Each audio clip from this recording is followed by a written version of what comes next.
surprise. The message was on his personal phone, not the burner Jimmy had given him. The text was from Stephanie. "You home yet?" Terrence smiled, glad she was thinking about him. Jimmy had told him not to use his personal phone, but to communicate with the burner. Using the new phone, he texted back, "Terrence here. Almost done. Waiting on my ride. You okay? Where is your phone?" An unseen creature scratched in a darkened corner. He didn't enjoy lying to Stephanie, but she wouldn't like any of this. "I'm fine. My battery is dead. I'll call in the morning. Text me when your ride arrives." "Okay." He shifted his feet and dropped the phones back in his pocket. He hated lying. This was bullshit. He was cold, tired, ready to go home. He held the bag up to the moonlight, but thick plastic guarded its secrets. He shook the sack gently and heard the clink of glass. What the hell was in the bag?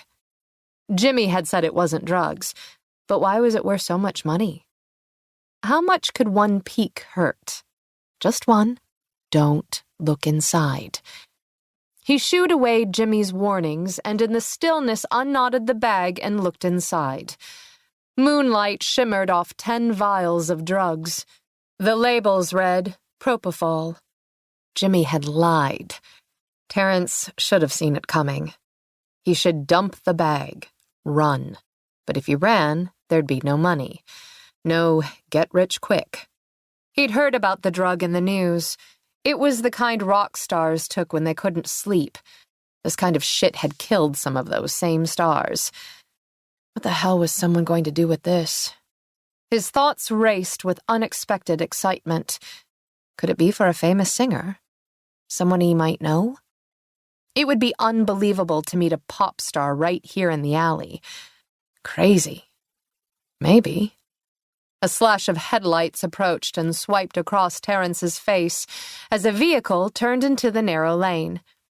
He quickly knotted the bag as a white van approached, slow and careful. The van was older, clean, the kind of vehicle he drove when he worked on the lawn maintenance crew over the summer.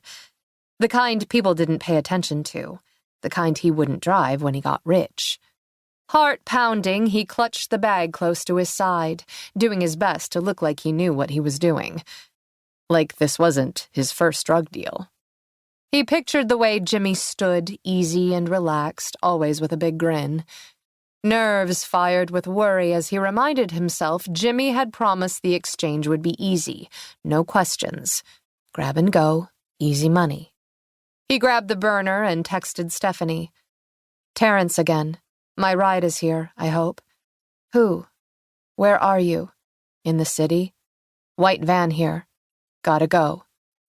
Shoving the phone in his pocket, he stood straighter, heart pounding, his mind skipping beyond the next few minutes to the money he'd make. $2,000. Pocket change to the famous singers, but it was a damn fortune to him. He'd already decided to buy his girl the necklace she liked, and put money toward a dryer for his grandmother so she didn't have to use the clothesline this winter. The driver cut his headlights, but kept the engine running as he stepped out of the car.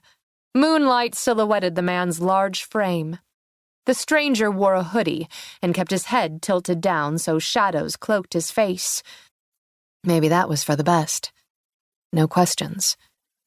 Just a little bit longer and it would be over. He'd take the money and never look back. Terrence held up the bag. "I have a delivery for you." The driver didn't speak for a moment. Then he moved forward, gravel crunching under his boot as he stepped into the alley. The stranger didn't speak for what felt like forever before he reached in his jacket pocket. "Where's Jimmy?" "Sick?" Terrence lied, like Jimmy had told him. For a moment the stranger stood still as a stone. "Jimmy didn't contact me," he barely whispered. "Said it was safer not to. Less said the better." A weighty silence lingered before the stranger spoke again. "Let me see in the bag. Do you have the money?" The man pulled his hand from his pocket, a thick wad of bills clutched in his long fingers.